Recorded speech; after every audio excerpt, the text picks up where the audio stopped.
혹시 모비기랑 이렇게 엮이는 건 괜찮으세요? 아니 뭐 괜찮습니다. 제 친구들한테 얘기하면 다들 거기 사기꾼이야 가지마 막 이러면서 제 친구인 신부님한테도 야단맞고 그랬어요. 와 진짜로요? 제가 비트코인까지만 얘기해도 난리들 나고 거기서 하드포크 해가지고 비트모비기라고 있는데 그러면 막 더욱더 난리가 나요 막.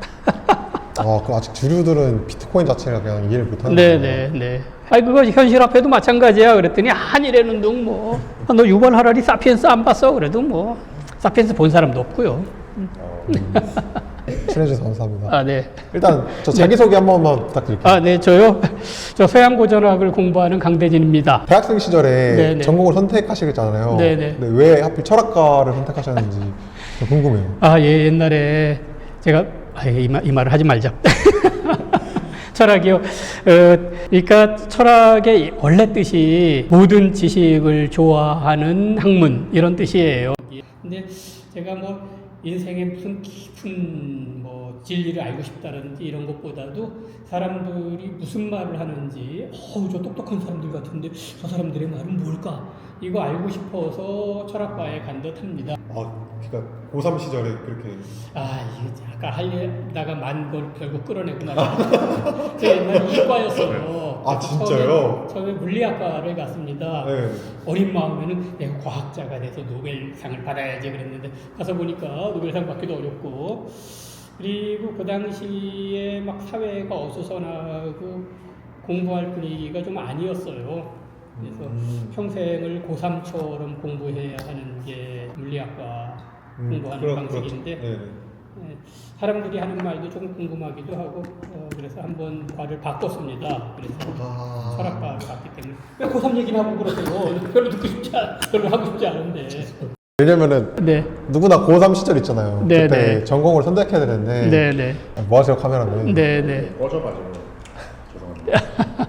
혹시 근데 철학과에서도 뭐 동양 철학이 있고 서양 철학이 있는데 왜 그 서양 철학을 고르신 이유는 뭐예요? 대체로 저 언어에 대한 관심 때문에 그랬던 것 같아요. 저 철학과에 옛날에 그 대학의 히라보 라틴어를 제대로 가르쳐주는 코스가 좀 부족했는데 우리 선배들이 무료로 히라보 라틴어를 가르쳐준다고 그래서 가서 배우다 보니까 히라보가 굉장히 어려워요. 근데 야 이거 본전 뽑으려면은 좀 이거 전공해야 되겠구나. 그래서 그러니까 모든 걸 알고 싶어서 철학. 그리고 특히 사람들이 하는 말이 뭔지 알고 싶어서 철학. 그런 다음에 갔더니 옛날 말을 가르쳐 준다더라. 그래서 배우고 나니까 그러면 히랍 철학을 해야 되겠다. 그리고 하다 보니까 저는 이야기가 좀 더 저에게 잘 맞는 것 같아서 그래서 주로 요새는 서사시와 비극을 많이 강의하고 있고요. 철학은 그냥 제 주전공이라기보다는 옆에 고전학이라고 하는 게 문사철을 다 다루거든요. 사학 강의해라 그러면 헤로도토스 역사, 투키디데스, 펠로폰네스 전쟁사 이런 거 하고 철학 하자 그러면은 플라톤 읽고 대체로 그러고 있습니다. 아니면 로마의 키케로 같은 것들도 읽고 그러고 있습니다. 히라보와 라틴어로 된 거 그냥 강의하라 그러면 뭐든지 합니다. 근데 히라보로 뭐든지 하는 사람은 나쁜 놈이란 뜻이에요. 파누르고스 악당이란 뜻인데 제가 악당이 돼서 여러 가지 하고 있습니다. 왜 모든 언어를 하는 사람이 악당이죠? 돈만 주면 뭐든지 하니까. 파누르고스. 그래서 우리 후배 선생 중에 당신 요새 뭐 해? 그러면 파누르고스야 시키는 대로 하지. 뭐. 언어는 몇 개? 뭐 그렇게 그냥 읽을 수 있는 거는 제가 공부할 때는 히라보 라틴어는 전공이니까 그냥 당연히 해야 되고요. 그리고 옛날엔 독일어 비중이 굉장히 컸어요. 그래서 독일어 철학과 수업 자체가 한 절반 정도는 독일어 강독이었고 그리고 불어도 해야 된다 그러니까 하고 또 이탈리아어 조금 하고 그러는데 뭐 막 줄줄줄 말하거나 그런 건 아니고요. 그냥 저 원문하고 논문들 구해서 읽는 정도여서 말한다고 하기는 그렇고 그냥 시간 주면은 어떻게든 꾸역꾸역 읽어낸다 뭐 그 정도로 해서 영어는 뭐 그냥 기본적으로 읽어야 되고요. 근데 가만히 돌이켜 보니까 영어를 비교적 빨리 읽을 수 있게 옛날에 연습해 놨던 게 참 도움이 돼요. 현대에 점점 영어 중심으로 돼서 제가 박사 논문 낼 때만 해도 참고 문헌의 절반 정도는 독일어였는데 이젠 점점 독일어 비중이 줄어들고 영어 논문만 가지고도 되지 않을까. 이제 영어가 제패하는 것 같은 느낌이 들어요. 독일어로 된 거 좀 쉽게 읽으려고 야 인공지능한테 영어로 좀 번역해봐라 그러면 이놈이 독일어를 잘 못해가지고 좀 이상하게 만들어놔요. 아, 아직 독일어는 너무 많이 내서 그런가? 제가 좋은 인공지능을 안 써서 그런가? 결제 안 하셨나요? 챗GPT? 네. 그런데 돈 안 쓰려고. 한 푼이라도 아껴야죠. 티끌 모아 티끌. 결제하시면 나올지 모르겠네요. 좋은 AI 쓰면 나을지 모르겠는데 그냥 이렇게 읽어보면 아 이놈이 독일어를 뭘 이렇게 잘못 번역했구나 아니까 현대인들이 철학을 공부해야 될 이유가 있을까요? 뭐 철학 안 해도 됩니다. 아니 그런데 제가 철학 강의할 때 처음에 얘기를 했는데 사람들이 철학을 공부하고 싶어하는 이유가 아 저 사람 너무 자기 철학이 없어 사람이 철학을 가지고 살아야지 이런 말을 많이 들어서 그런 것 같은데 그때의 철학이라는 말은 자기의 뭐 높은 이상이라든지 너무 눈앞에 이게 급급한 그거 말고 조금 멀고 뭐 조금 원대한 거 이런 거 그런 이념 어떤 이상을 가지고 있는 사람을 철학 가지고 있다 그러는데 그래서 사람들이 철학하고 싶어 하는 것 같아요. 근데 실제로 철학 한번 공부해보자 그러면은 조금 자기가 생각한 거하고 다른데요. 철학은 기본적으로 근본적인 질문을 던지는 학문이다. 그래서 우리가 평소에 그냥 쉽게 쓰면서 깊이 생각하지 않고 지나가던 개념들을 다시 한번 규정하고 그리고 어떤 사람이 어떤 주장을 할 때 논리가 제대로 되어 있는지 확인하고 그 두 가지가 제일 중요합니다. 개념 규정과 논리 확인. 모든 사람이 하면 좋긴 하겠지만서도 본격적으로 그렇게까지 해야 될 필요가 있나 싶고요. 저는 그냥 그보다는 좋은 책들, 이렇게 돈 버는 방법 이런 거 말고요. 뭐 건강증진법 이런 거 말고 현실을 조금 떠나서 현실적인 차원보다도 높거나 깊거나 그런 책들을 그냥 읽으면 좋지 않나. 그리고 그런 책 읽는 분들을 도와드리는 걸 저의 목표로 삼고 있습니다. 결국에는 철학 공부해라 라고 하는 거하고 비슷한 얘기긴 하지만 그냥 너무 어렵게 생각하지 말고 조금만 그냥 현실에서 사람들이 많이 얘기하는 돈과 권력, 명성 이런 거 말고 우리가 그런 걸 왜 추구하는지 그런 걸 추구할 때에 우리가 지켜야 할 어떤 원칙 같은 건 뭔지 그냥 이 정도 생각해보자는 그 정도로 그냥 사람들에게 얘기하고 있습니다. 사람들 이끄는 높은 직위에 있는 사람들은 철학 공부가 필수일까요? 그런 식으로 얘기하면 플라톤의 철인 정치 나오는데 저는 뭐 꼭 철학 아니어도요. 네네. 이렇게 지도자가 되려는 사람들은 자기가 사람들에게 추천하는 도서 목록이 있어야 될 것 같아요. 도서 목록. 그래서 예를 들어 우리나라 최고 지도자를 뽑는다 그러면은 추천하고 싶은 책 몇 개만 얘기해 달라고 적어도 한 5개 이상은 말할 수 있어야지 한 개만 말하는 사람은 아마 그것만 읽었을 가능성이 있고요. 그냥 그리고 어떤 분은 특히 각하 문학을 읽으십시오라는 책이 있어요. 그 카나다 어떤 작가가 자기네 수상이 조금 꼴 보기 싫으니까 문학을 읽어야지 사람이 깊이가 생긴다라고 해서 문학책을 추천해놓고 그거를 책으로 낸 건데 뭐 그런 종류 꼭 철학이 아니더라도 저는 문학도 좋다고 생각합니다.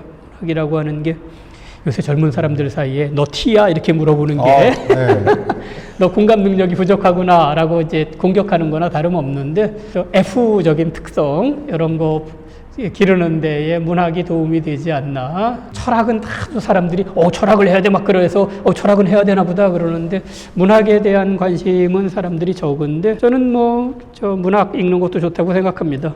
결국에는 고전 읽자라고 그러는데 고전 읽기가 어려워요. 그죠. 좀 따분하고. 그렇죠.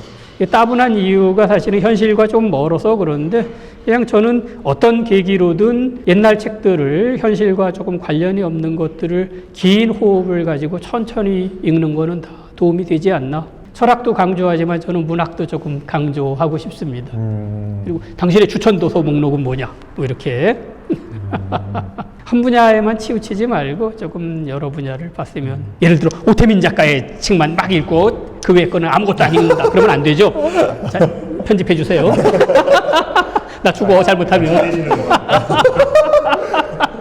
서양 철학사를 보면 철학자 공부 많이 하셨을 거잖아요. 철학자 공부하고 그 중에 제일 좋아하시는 철학이 있을까요? 글쎄요, 뭐 늘 읽는 거는 플라톤, 아리스토텔레스고요. 러셀 선생님께서 옛날에 철학사를 쓰셨는데 거기에 신랄하게 서양의 성자라고 할 수 있는 사람은 프란체스코 성인 하나뿐이다. 뭐 그런 류의 조금 신랄하게 자기 생각이 있는 약간 편견이 있는 책들을 좋아합니다. 철학자 중에 누구를 가장 존경하냐? 뭐 그러면 뭐 플라톤과 칸트가 최고의 천재고 그러니까 뭐 그분들 많이 읽고 얘기하고 그렇긴 하지만서도 저더러 당신이 읽은 철학책 중에 뭐가 제일 좋냐 그러면 자기 생각이 있어가지고 너무 중립적이거나 그 남들이 하는 얘기만 그냥 이렇게 전하는 그런 것보다 조금 세게 쓰는 사람들 그런 작가들을 좋아해요. 어떤 철학자 좋아하냐는 질문을 살짝 지금 제가 피해가고 있습니다. 어떤 저자를 좋아하냐는 쪽으로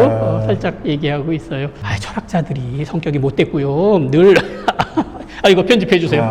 다 죽었잖아요. 뭐. 푸른 풀밭에서 마른 풀만 뜯어먹는 사람이 철학자라고 되게 그렇게 얘기합니다. 그 철학자 중에서 뭐 그 날씨 예측해가지고 막 올리브 막 예, 탈레스라는 분이 그렇죠. 많이 하시네요. 철학자도 벌긴 하잖아요. 이거를 조금 부각해가지고 좀 여기를. 제가 부각되는 좀.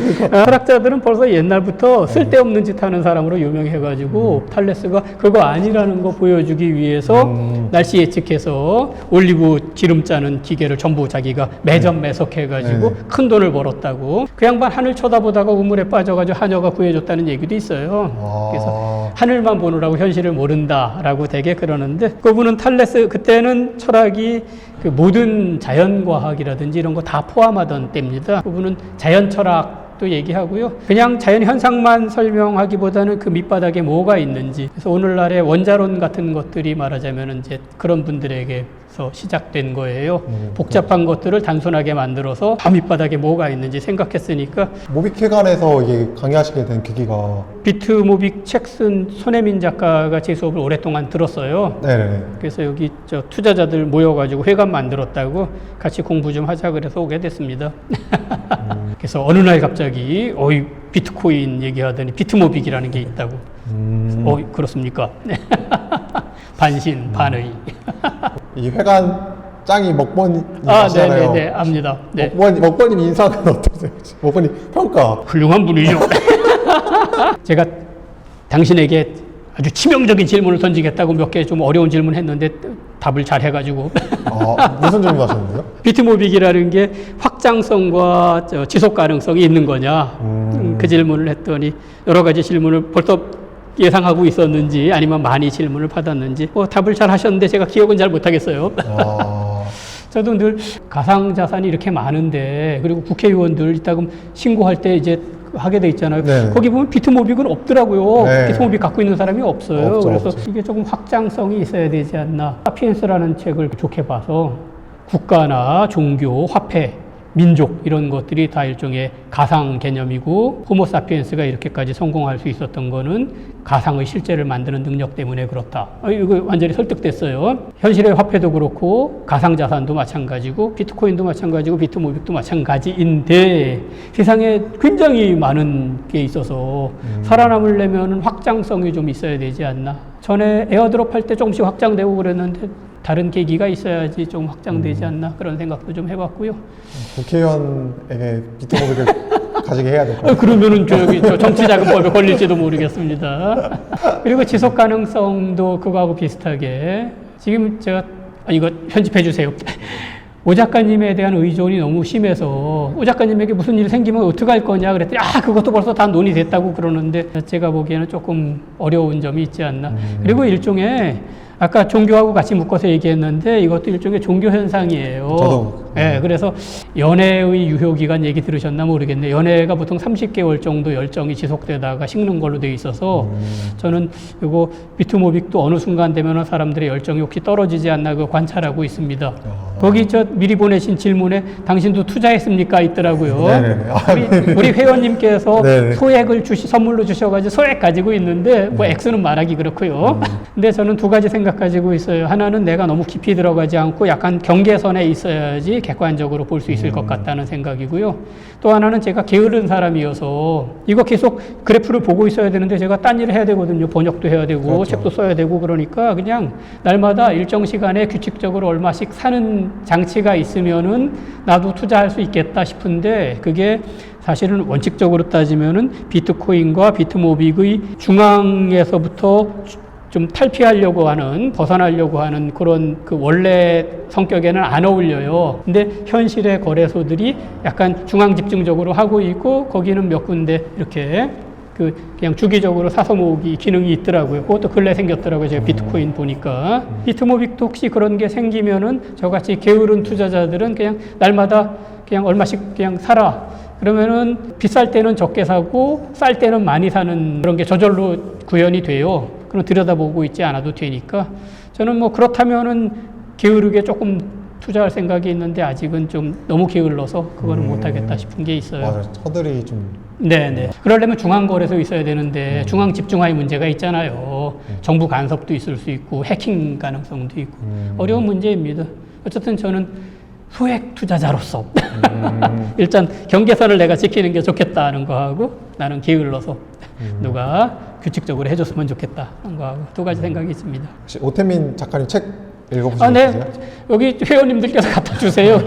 읽어보니까 굉장히 명민하고 현실 파악을 잘하고 있고 특히 전 달러와 비트코인의 지정학 그거 보고서 지정학이라는 게 이렇게 피도 눈물도 없는 거구나.